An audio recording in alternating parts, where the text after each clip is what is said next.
Welcome to your weekly Energizer. Folks, we are getting ready for race week, and this week you are in for a real treat. We're talking to a local legend of racing, but he's also an employee here with Kettering Health, David Nelson. So we stopped in with David Nelson to learn all about race day strategies, a few tips and tricks that hopefully help you conquer and crush the 5K this coming Thanksgiving morning. Let's get into it. Well, hey, exciting day. We are getting ready to enter race week. We are for such a treat today. We are talking with David Nelson. David Nelson, by day, is the Executive Director of Design and Construction here for Kettering Health. But typically by early morning or by night, he is one of what I would consider the local legends here in the Dayton running community. And so we're just going to establish your street cred, David, here for a second. But thanks for joining us this morning. Yeah, absolutely. Happy to be involved and answer any questions. All right. Well, so how long have you been running for? I probably started briefly running when I was in high school. Once I got out of college, I'd say probably was when I started getting more serious about running. And then when I moved to Ohio about 8 years ago, really started to get into more racing and running around the region. So, Well, terrific. yep, And been a lifelong experience. why do you love running? Um, I don't. It gets in your blood. To me, it's a good way to either wake up in the morning, get my blood moving, or if I need a quick decompress after work, I can get out and do some miles and solve all the day's problems. And then, to be honest, I think racing is just a really fun experience to be able to work toward as well. And having those goals and everything else really helps you have reasons behind the training for what you're out doing on a daily basis. Well, terrific. Those are great things. And you actually did something pretty remarkable. You had a run streak for how many years? You ran It was about 5.5 years. I ran minimum of 2 miles every day without a break. But yeah, it was an interesting experience. If I'm honest, I'm probably glad it's done now and I don't have to worry about getting those really early morning runs in at 3 o'clock or something like that before an early plane ride or something. But yeah, it was an interesting experience. I learned a lot about myself through it. So, and I've got a couple of fun facts here. So, since you've been tracking your mileage, you've recorded 12,219 miles so far year to date for your whole running on Strava. You've climbed 938,000 feet and climbing.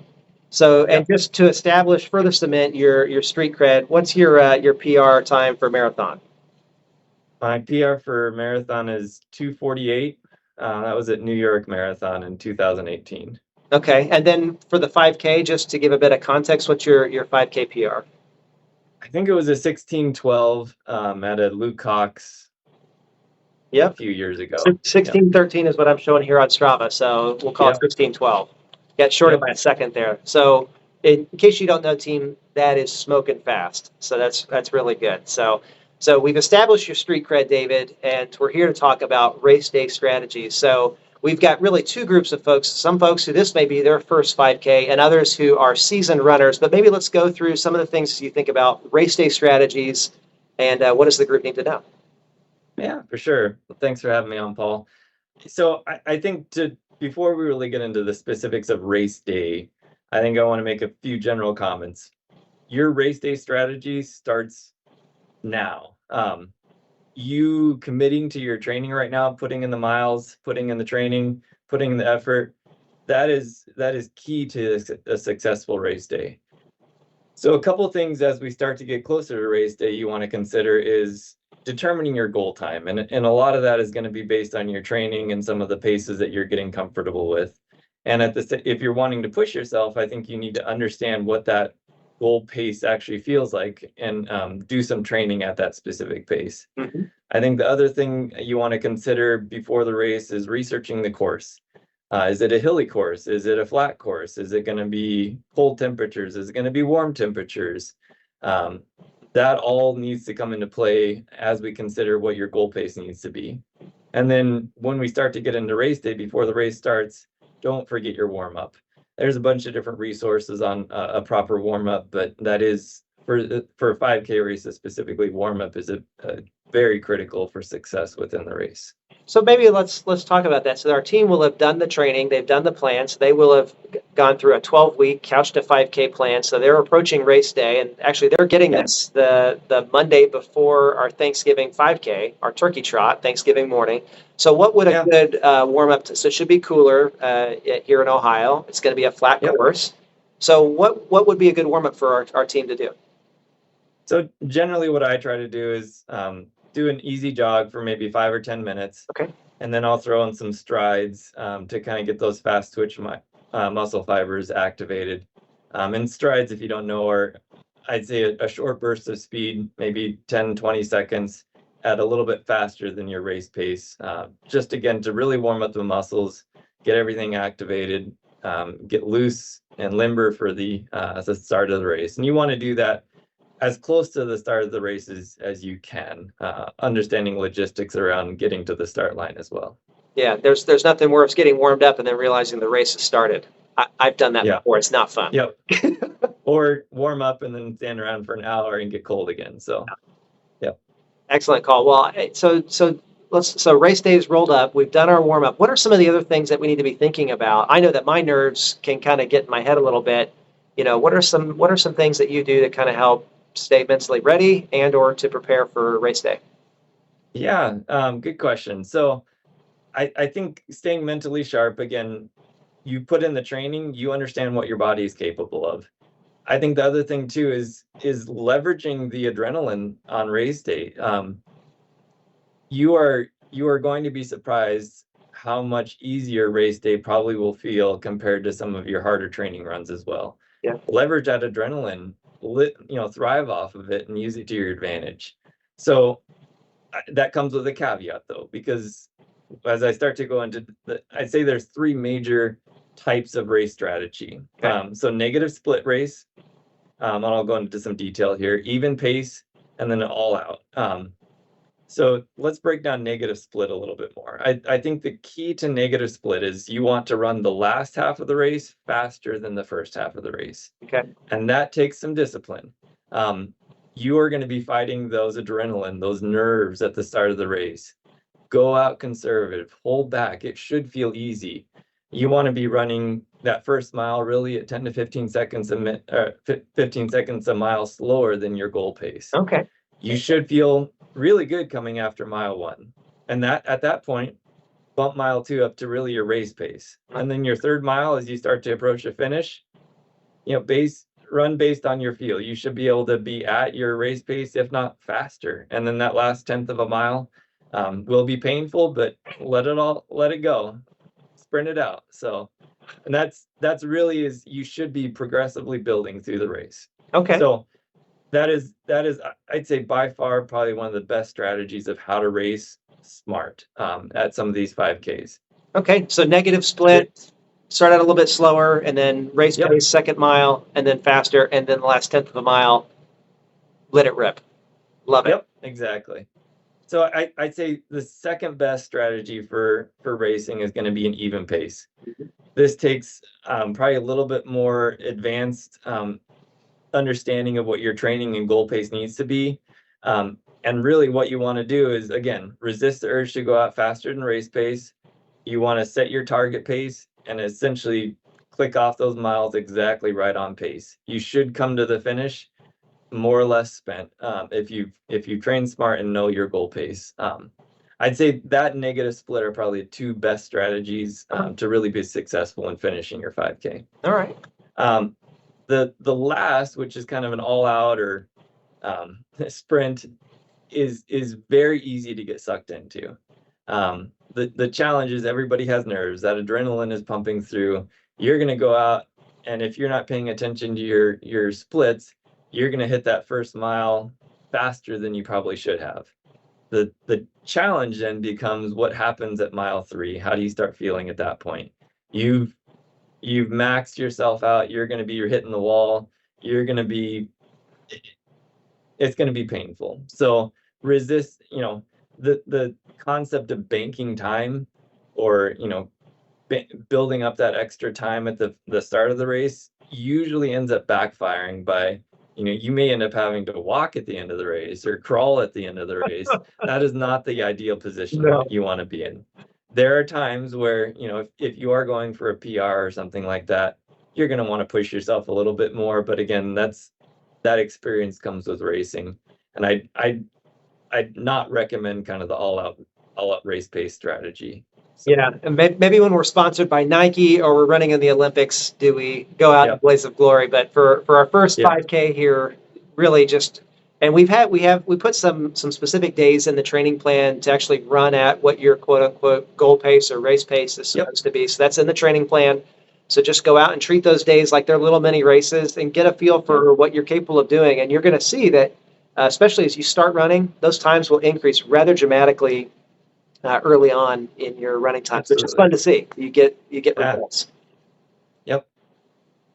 So a couple other comments after again. So those are the three main race strategies, I would say. Pick one, develop your plan based around it, and stick to it. Again, it is so easy to go out way too fast at the start of a race. You see it every single race where somebody will go out and then all of a sudden you'll pass them at mile 2 or 3, Yep. and they're gonna be in a world of pain, which is not the place you want to be. You want to finish strong, feel confident about your performance, and leave it all on the race course. So, a couple things as you maybe consider this. Racing really is the icing on the cake. Enjoy your journey. Enjoy the training. Racing is that last little experience that you get to be rewarded with for getting through the training. So really enjoy the race. It's a great experience. The community, the atmosphere around the race, the adrenaline, the nerves. It's a blast. There's nothing quite like a big race. So just really bask in that experience. And then as you start to get the bug for racing, for me the best way to get in race shape is to race. Pick an A race or your kind of goal race, and maybe there's a couple races that are local that are maybe a little bit smaller, and use them as kind of a training race. Experiment with things, experiment with paces, to really get that feel of what you're capable of, and even to fine tune and get some of the race nerves out of your system. Yeah. So, No, that's so true. I love your comment about the race being the icing on the cake, because you've done the work, you've worked the plan, you're ready, and so now yeah, it's to go out and to actually, get the bib, get the medal, the T-shirt, but more importantly, like you said, have fun with the community of people, and that's what I think running. What makes running, or really any sport, is really when you start to get to know people that you normally wouldn't interact with. absolutely, absolutely. So, I know, have you gotten your family in racing, David? I know you sometimes will be out with a stroller. So we ran a 5K the other weekend, and which you won. Yeah. And I'm embarrassed to say that I lost to a man pushing a stroller. So you were pushing one of your daughters, right? Yep. Yep. But No, it's a blast to get them out, and our littlest is about 18 months old, and she loves to go in the stroller, and it's just a fun bonding experience, and helps me get to spend some time with her, gets her out of the house, get some fresh air, and it's a great experience for both of us. I will say it is a little bit slower pushing a stroller than it is running without a stroller, but it's well worth the drop in pace to really enjoy that experience. But for those of us who are parents or have friends, it is a great way to spend time with our kids and our family. In fact, at that same race, my son wanted to run it, and so we're running the 5K with my son, who's 9 years old. And the first mile, he was just jackrabbiting out. I'm like, Parker, we got to hold it back. And the Yep. last mile, he was in pain, but we finished. And then the last Yeah. tenth of a mile, we sprinted, and it was just so neat to spend and our Yeah. kids 30 minutes together, just doing something, accomplishing something together. And that's where hopefully as a employee family, that's what this is all about. It's about moving together, Absolutely. creating a movement, and experiencing what we are collectively capable of, and experiencing and trying new things. Yep.